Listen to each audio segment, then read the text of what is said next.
말씀의 제목을 다 함께 따라해 주시길 바랍니다. 자신을 속이는 자가 되지 말라. 자신을 속이는 자가 되지 말라. 매주마다 11조 하라는 설교를 하시는 목사님이 계세요. 매주마다 주일 설교가 11조 하라는 설교만 하시는 거예요. 그 설교를 처음 들었을 때의 성도님들은 마음이 찔리기도 하고 회개하고 은혜를 받았는데, 계속해서 매주일마다 11조 하라는 설교를 듣다 참다 못해서, 그래서 재직들이 목사님을 찾아갔어요. 담임 목사님을. 그리고 도대체 왜 똑같은 설교를 계속해서 반복해서 하시는 겁니까? 라고 물었더니 그때 목사님 답변이, 모든 성도님들이 11조 할 때까지 이 설교할 거래요. 이렇게 자신 있게 설교하는 목사님이 계시다면 그건 용기이겠습니까? 아니면 객기이겠습니까?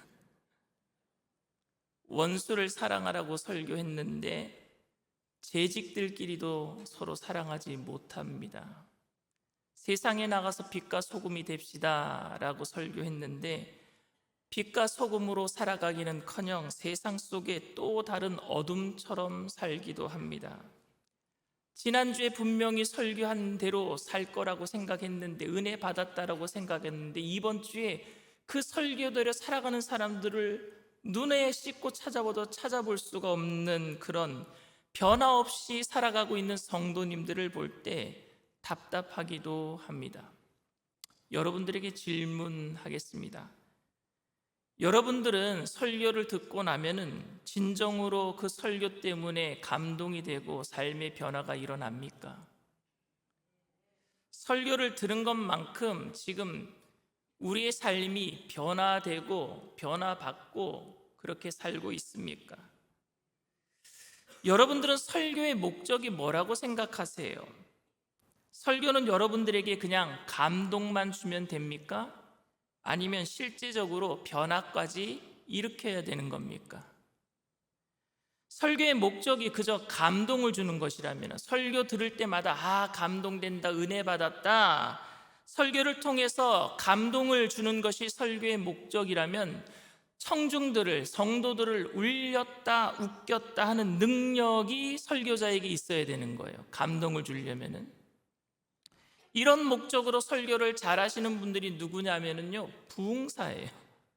부흥사분들은 감동을 얼마나 잘 주는지 모릅니다. 막 울렸다 웃겼다 합니다. 그런데 부흥회가 끝나고 나면 그 감동이 여러분 오래 갑니까? 그 감동으로 인해서 우리의 삶의 변화가 지속되고 계속해서 변화가 일어나고 있습니까? 부흥회를 한 만큼 교회가 감동을 받고 성장한다면요, 우리는 날마다 부흥사를 모시고 예배를 드려야 합니다. 날마다 부흥해야 돼요. 그리고 부흥사가 담임하는 교회는요, 다른 교회보다 더 많이 부흥하고 성장해야 되는 것 아닙니까? 날마다 감동적인 설교를 듣고 있는 성도들이니까 말입니다. 그런데 실제로 그렇지 못합니다. 제가 2005년도에 오살리 기도원 채자실 기념 금식 기도원에서 설교 목사로 있었어요. 2년 정도. 제가 강단에서 설교하고 내려오는데 어떤 분이 저한테 그래요. 강 목사님 오늘 홈런 쳤어요. 그래요. 홈런 쳤대요, 저보고. 아마 제 설교를 야구에 비유한 것 같아요. 그날 설교가 좀 더 은혜스러웠나 봐요. 그날 설교가 좀 더 감동이 되었나 봐요. 그러니까 저한테 홈런 쳤다라고 말씀을 드리는 겁니다. 그런데 여러분, 어떤 교회 목사님은 안타 치기도 너무너무 힘들대요. 안타를 치는 날보다는요, 설교하고 내려오면은요, 오늘도 병살타 치고 내려왔대요.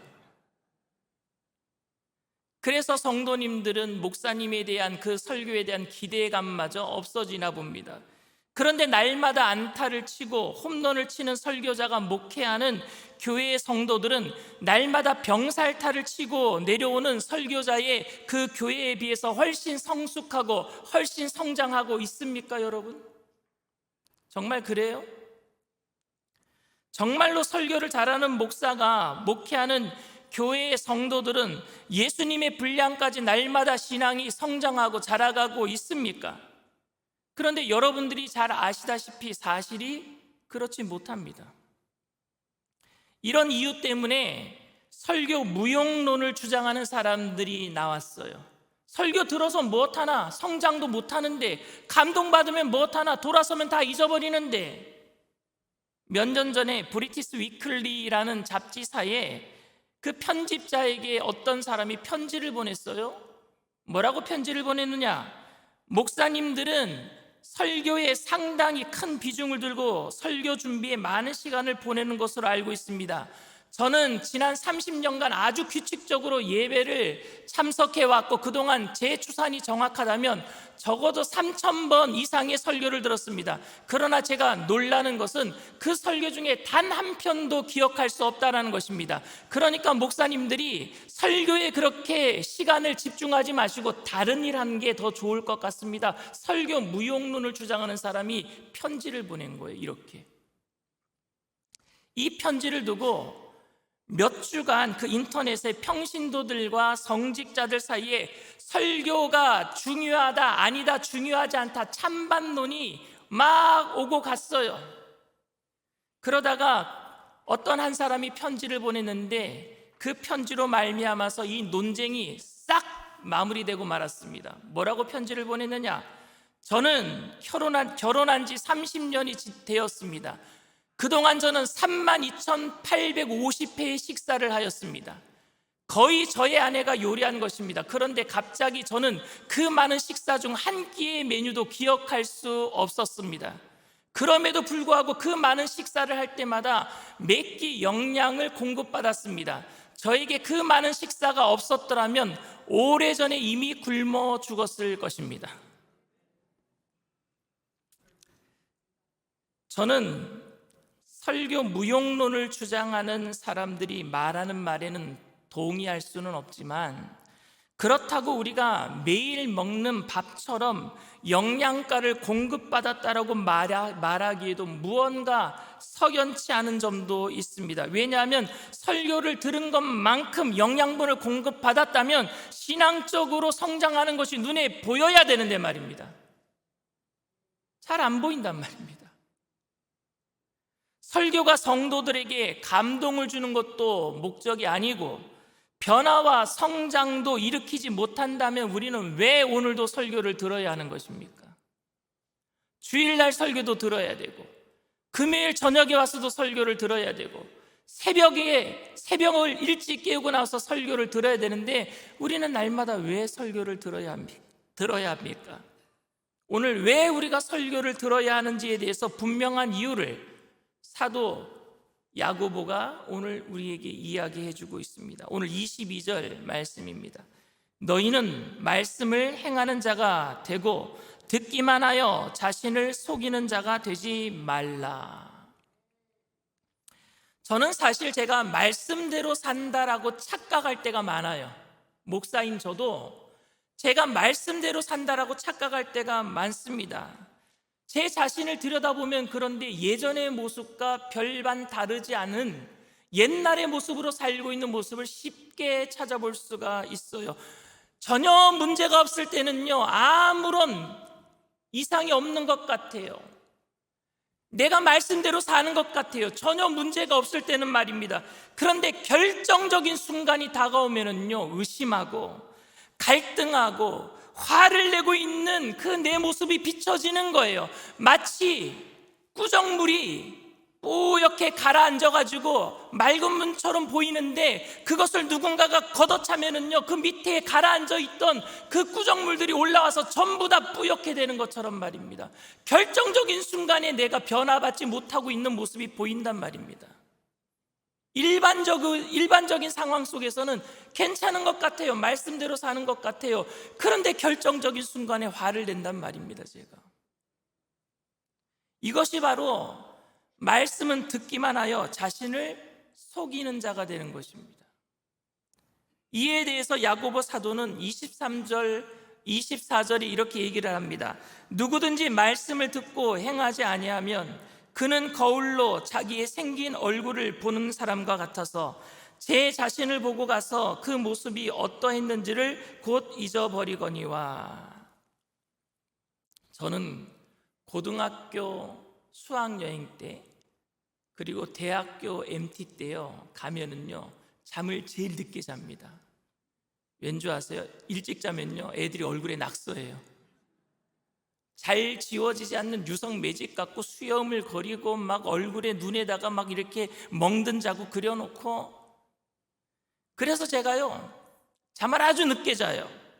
다음날 아침에 얼굴에 낙서를 한 그 낙서가 그려져 있는 아이들은요 얼굴이 자기 얼굴이 어떤지를 모릅니다. 그런데 친구들이 보고 막 깔깔대고 웃는 거예요. 그래서 이상하다 해갖고 화장실에 가서 자기 얼굴을 비춰보는 순간에 난리가 나요. 낙서가 그려져 있고. 그런데요 그 아이들은요 거울만 보고 돌아오는 아이는 절대 없어요. 거울을 봤기 때문에 뭐 하는 거예요? 수세미 이태리 타올 갖고 빡빡 밀어요. 막 그래가지고 얼굴을 하얗게 하고 오는 거예요. 그게 거울을 본 목적이잖아요. 여러분, 거울만 본다고 낙서한 게 지워집니까? 거울을 본다고 낙서한 게 지워지는 건 아니에요. 저절로 지워지지 않습니다.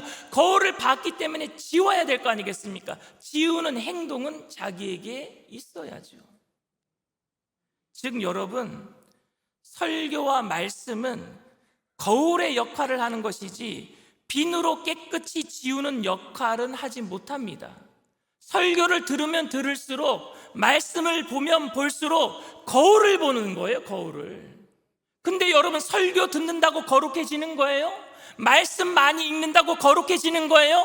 아니요, 거울만 보는 거란 말입니다.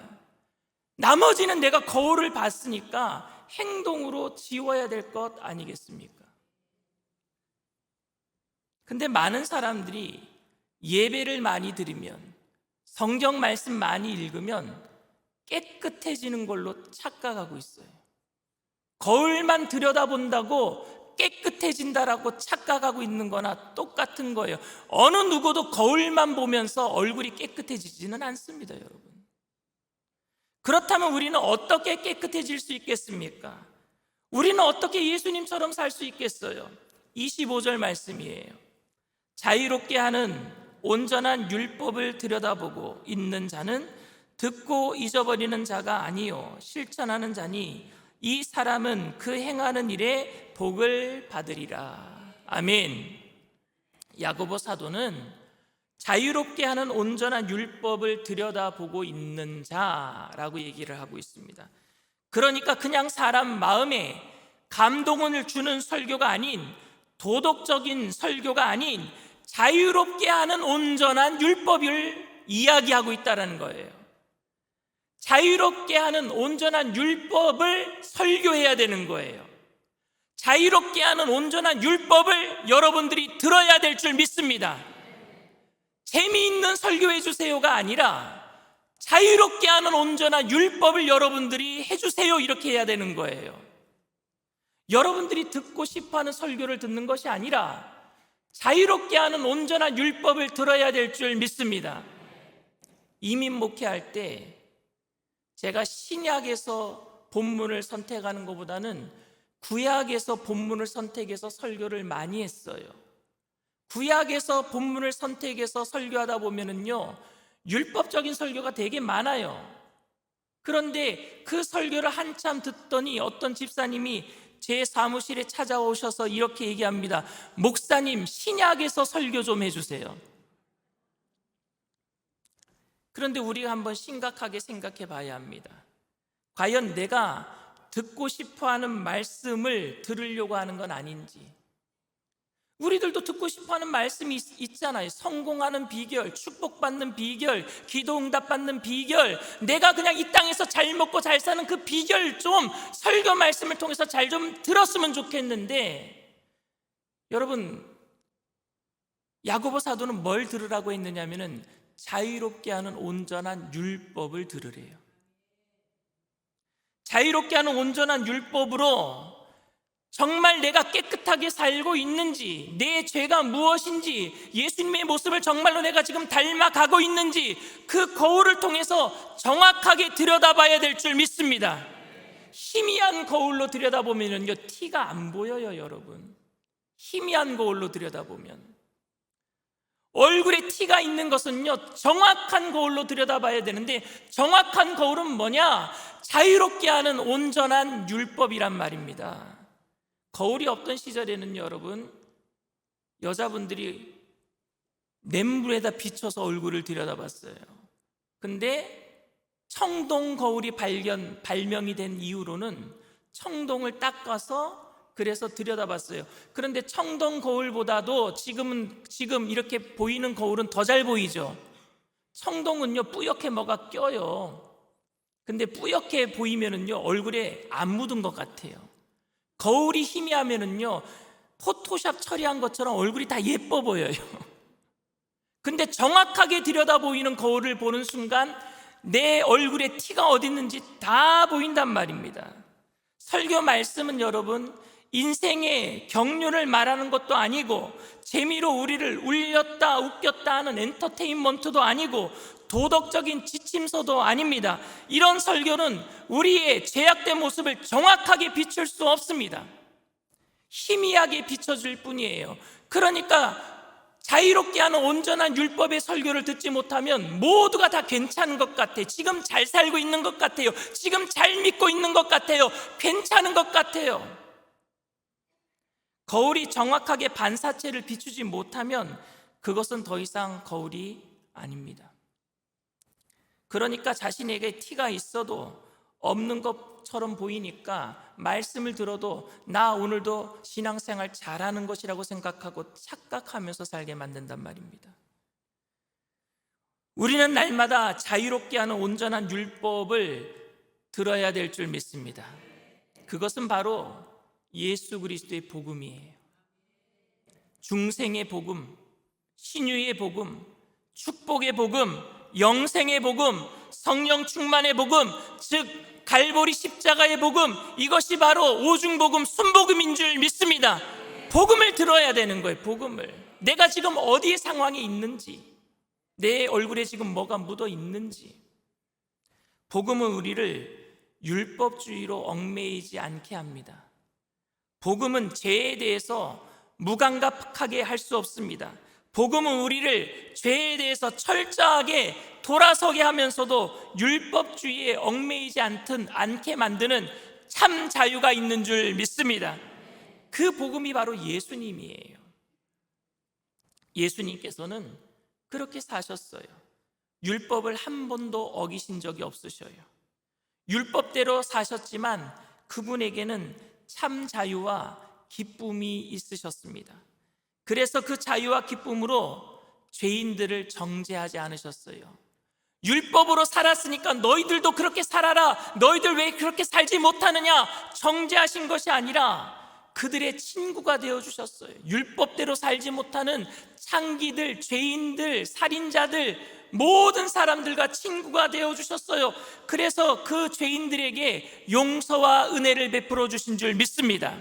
예수님은 말씀대로 사셨지만 말씀대로 살지 못한 죄인들은 용서와 은혜를 베풀어 주셨단 말입니다. 저는 이러한 예수님의 삶을 율법은 나에게, 은혜는 남에게 라고 표현합니다. 여러분 한번 따라하겠습니다. 율법은 나에게, 은혜는 남에게. 아시겠죠? 그게 참 자유가 있는 그 복음을 듣는 그 율법이란 말입니다. 자유롭게 하는 온전한 율법 말입니다. 자유가 있어요. 율법인데. 근데 그 율법은 나에게, 은혜는 남에게. 이게 자유예요.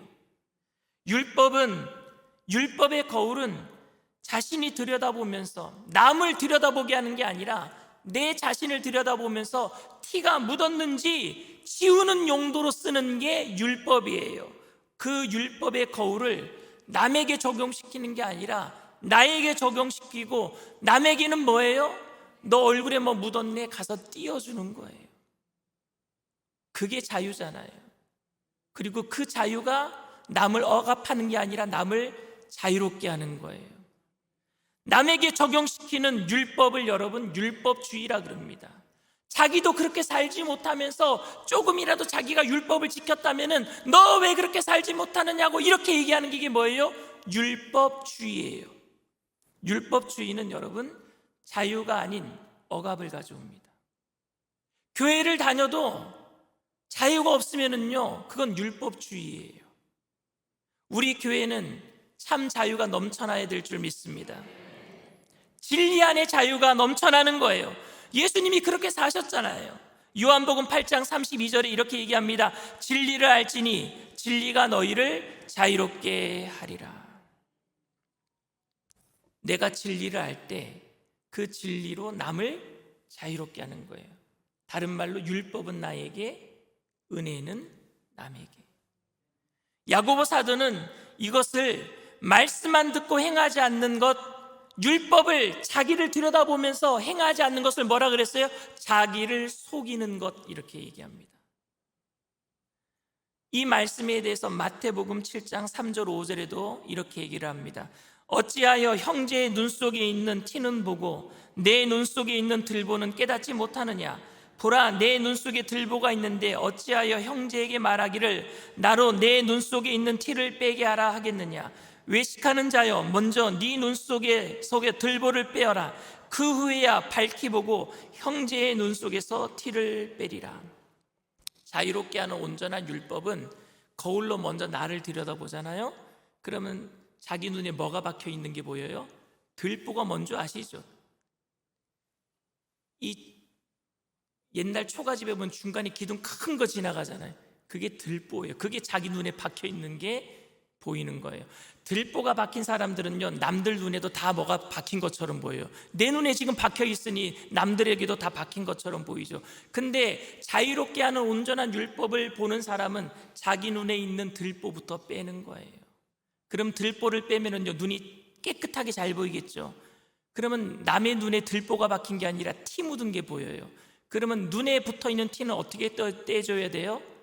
조심히 떼줘야 되잖아요. 세밀하게 떼줘야 되잖아요. 사랑을 가지고 조심스럽게 떼어줄 때에 그 사람은 얼마나 고맙게 여길까요? 이 얘기하고 계시는 거예요. 오늘 저는 저에게 물어요.